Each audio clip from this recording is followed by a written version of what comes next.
Eric Monty, a name we should all be familiar with, but we're not. How many people know Eric Monty, the writer, the man who wrote such shows, The Jeffersons, Good Times, Coolie High the movie, and the spin-off series, What's Happening Now?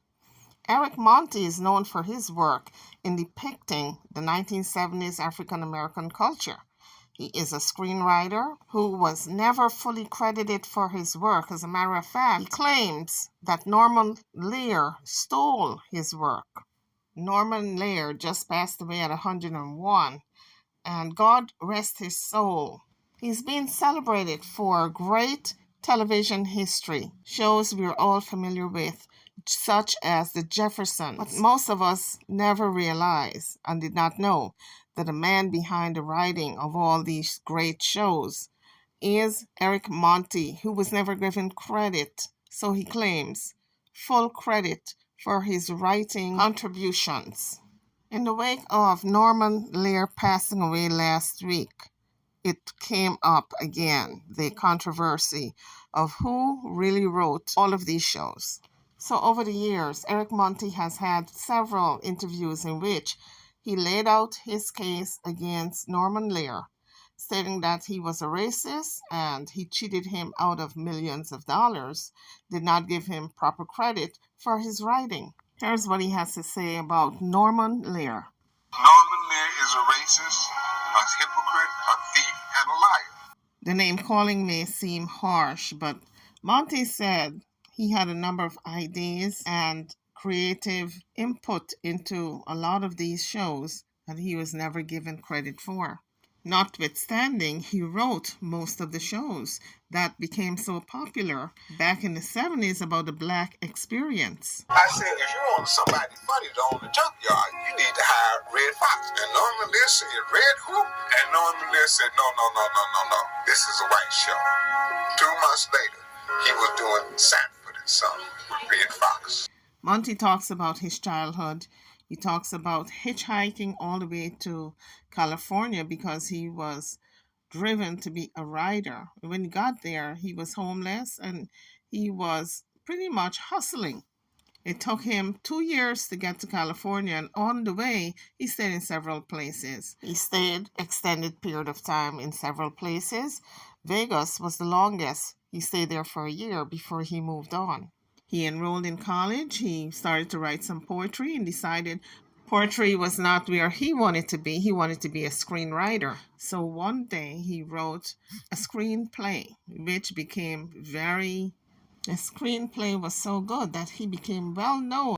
So then he talked about when he got to Hollywood, he was broke, dead broke, because he hitchhiked all along the way because he only left home with $5 and a suitcase.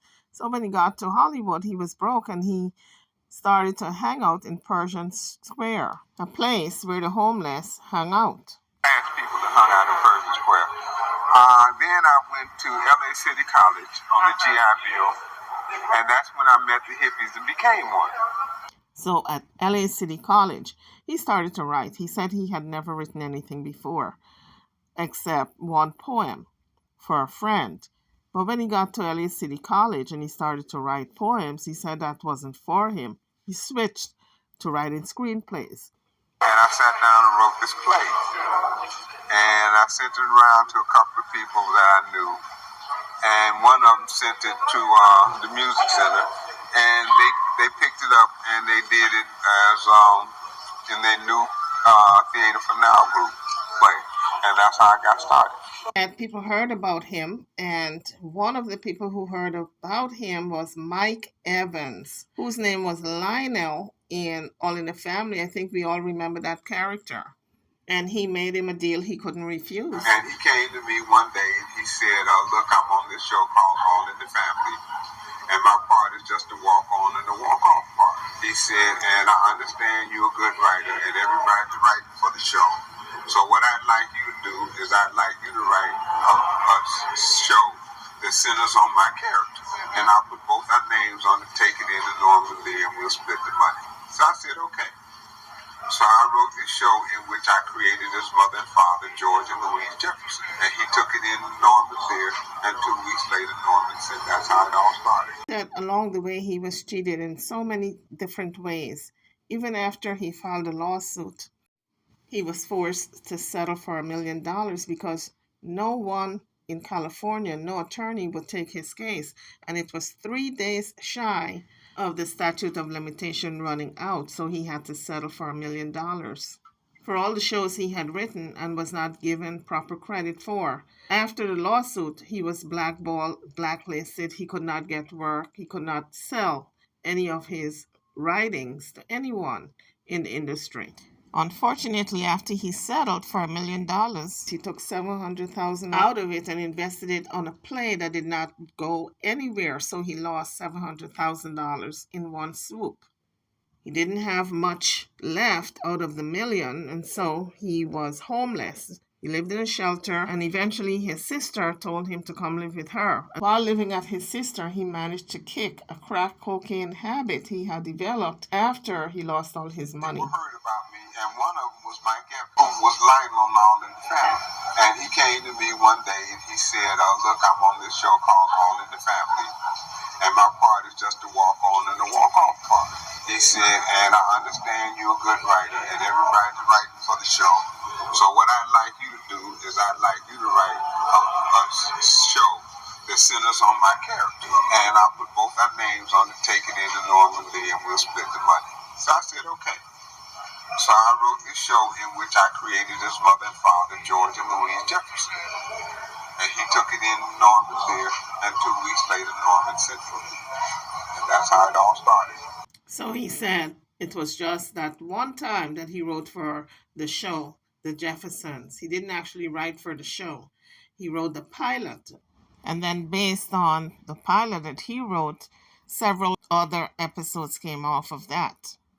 So he said he wasn't paid for the first episode of The Jeffersons. The idea of the show and the characters Norman Lear wrote. So it was his brainchild, but he never paid him, never paid Eric for being instrumental in writing all these different characters for the show. That Norman Lear subsequently developed into a whole series. Now he's about to explain why he never worked on the Jeffersons except writing the first pilot for the show. Well, I pitched the show in 1971, and his first thing Norman Lear said when I came into the office was, America will never buy a black man calling white people hungry in a sitcom. So then I pitched Good Times, which what became Good Times. And that was in 71, and Good Times didn't come on the air until 1974. Those 3 years, me and Norman must have had at least 20 meetings. And the one note I got in every meeting without fail was, you have to get rid of the father. A strong black man don't work in a sitcom. So when it went on, when he did Mars, and he introduced Esterol as Florida. So these networks decided to give her her own show. And he took the show that I had created to the networks, and they said, okay. So she insisted on she didn't want a matriarchal family. That's why the father was on Good Times in the first place. So then I went to work as a staff writer for Good Times. And I caught hell, because Norman Lear was an incredible racist. But he didn't think so. And everything they wrote was stereotypic. They thought of black humor as, "Yow's a boss, I was going to go down by the river." And I'd fight them tooth and nail. They'd ignore me in the offices, take that Yazoo stuff down to the cast. Don Amos, Esterol, and Jan Dubois would have a fit. I would give them what I had written. They said they'd go, okay. Norman Lear would reluctantly shoot it, put it on the air, and it became a big hit.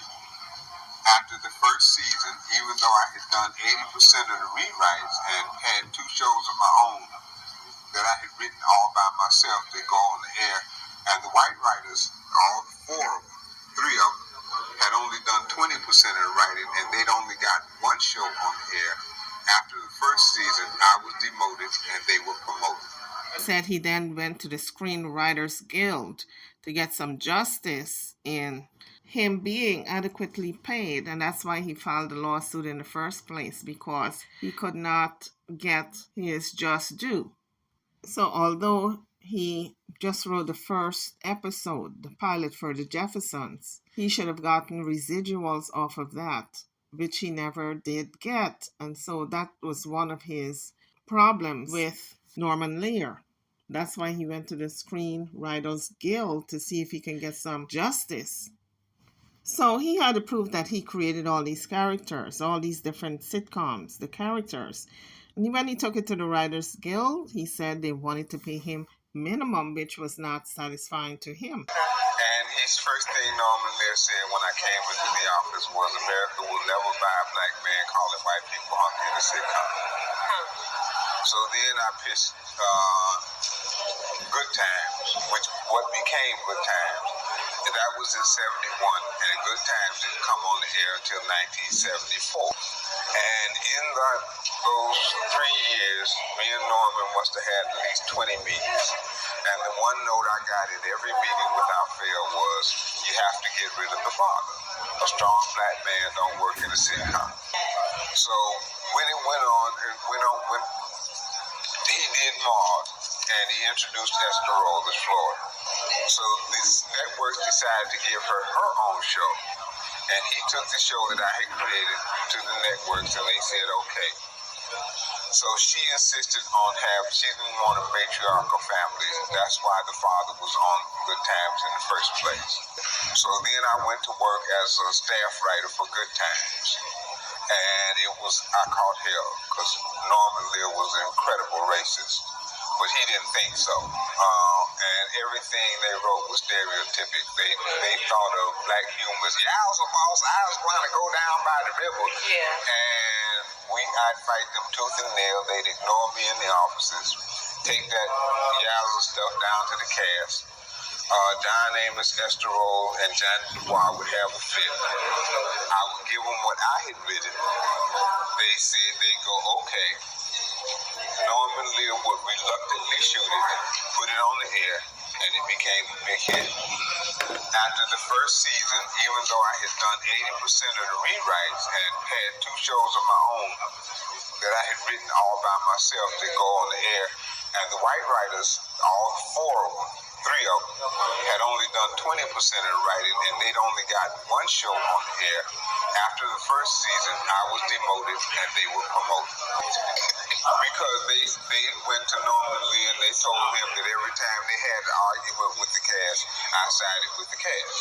And so Norman Lear he thought like that he was a racist. And he thought that Yowza Boss stuff was the way to do black comedy. And so I was demoted. So the second season, I went back, and it was the same fight over and over and over again. And so when I got the show, the Cooley High movie, AIP decided to do it, and they sent the cast to Chicago to shoot the movie.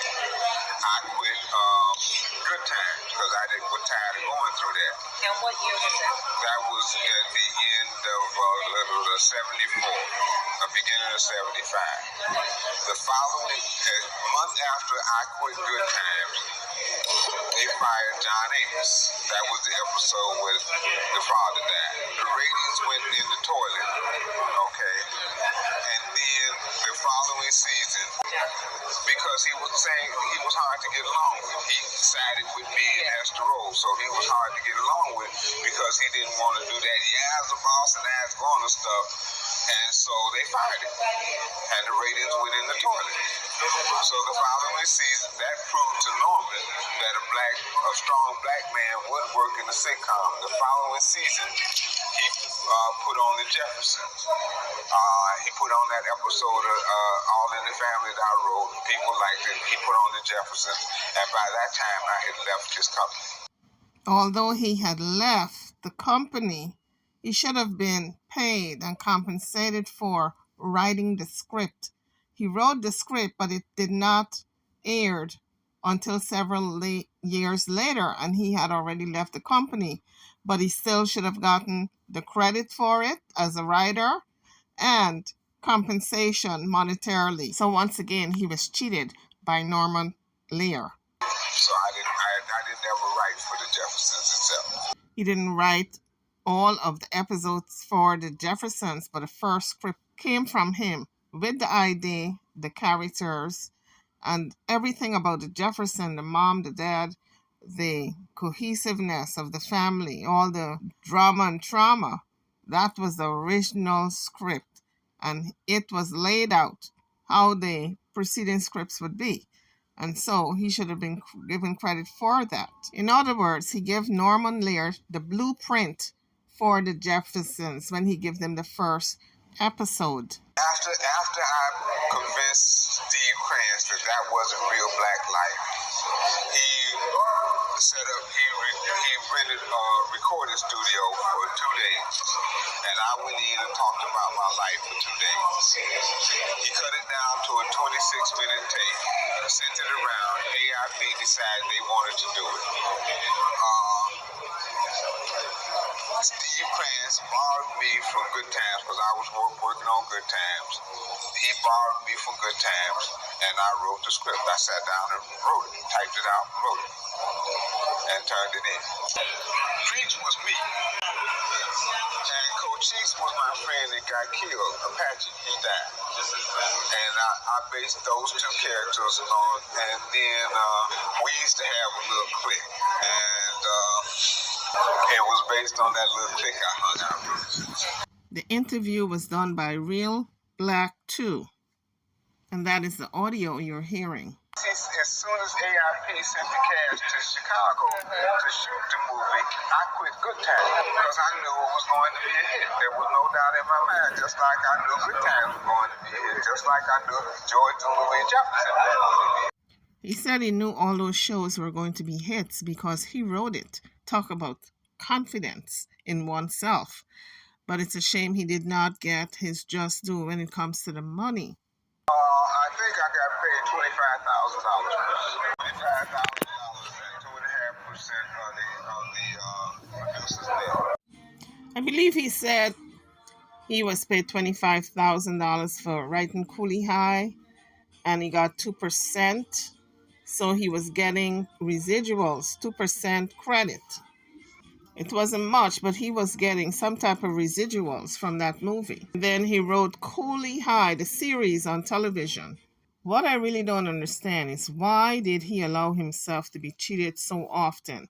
He could have gotten a lawyer. If you cheated me once, shame on you. Cheat me twice, shame on me. He could have gotten a lawyer to really advocate for him when he's, was signing all these deals with all these networks. Or I should say Norman Lear. So this just tells me that this was a young man who was not very savvy in business. He just had a love for writing and wanted to write, while other people was looking at the money end because Coolie High made buku money. It was his life story because it took him 2 days to tell that story. They made a movie out of it. They made a series out of it. And he was paid $25,000, which is a drop in the hat when that movie made. The movie alone made $13 million. According to Wikipedia, the movie was a box office success. It grossed over $13 million. It's also in the National Film Registry by the Library of Congress for being culturally historical and also authentically significant. So this was major, and I'm telling you, when you don't know your worth, you give away everything. And that's what he did. He gave away his life story, which was made into a movie. They call it Coolie High, and then he did a series on TV, and everybody made a bundle except him. Last year, the Library of Congress inducted Coolie High into the National Film Registry. The Writers Guild only wanted to pay me minimum, okay? And what's happening was based on Coolie High.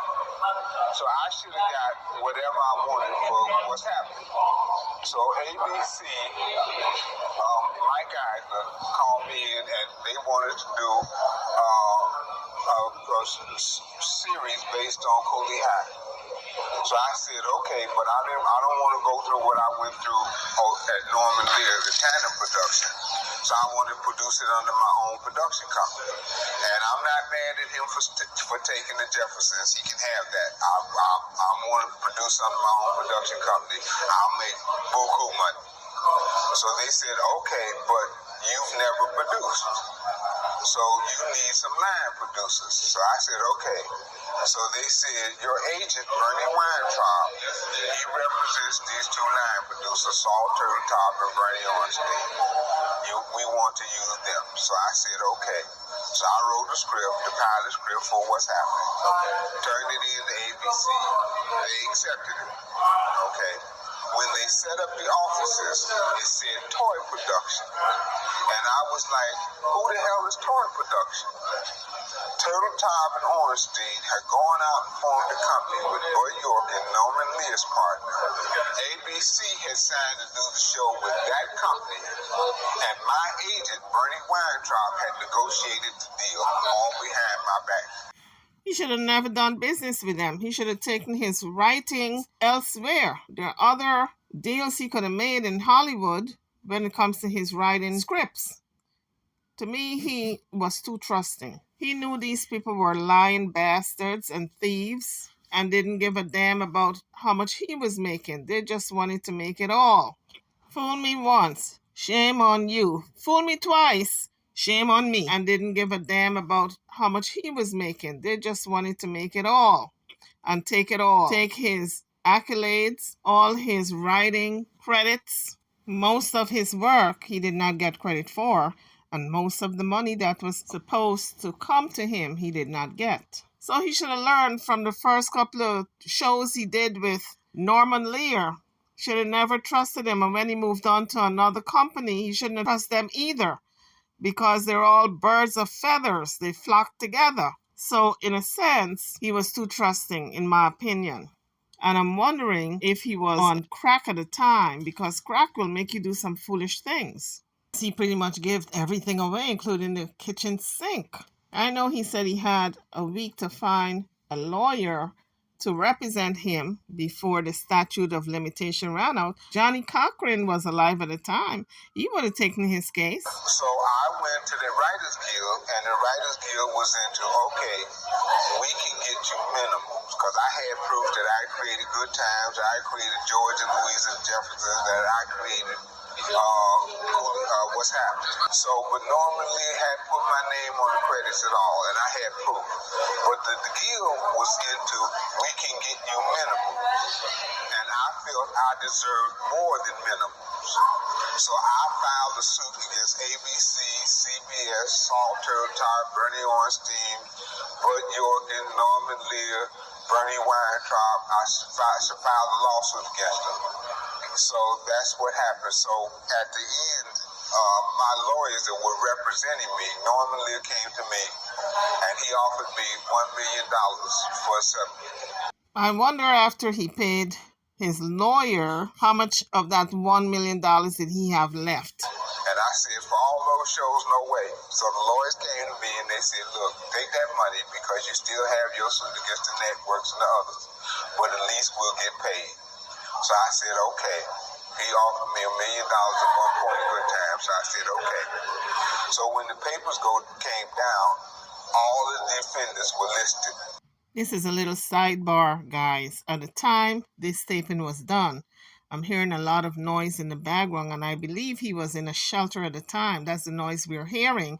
The people in the shelter making noise. If I'm not mistaken, I could be wrong. If I'm mistaken, you guys can correct me. Hit the like, subscribe to the channel if you haven't done so as yet.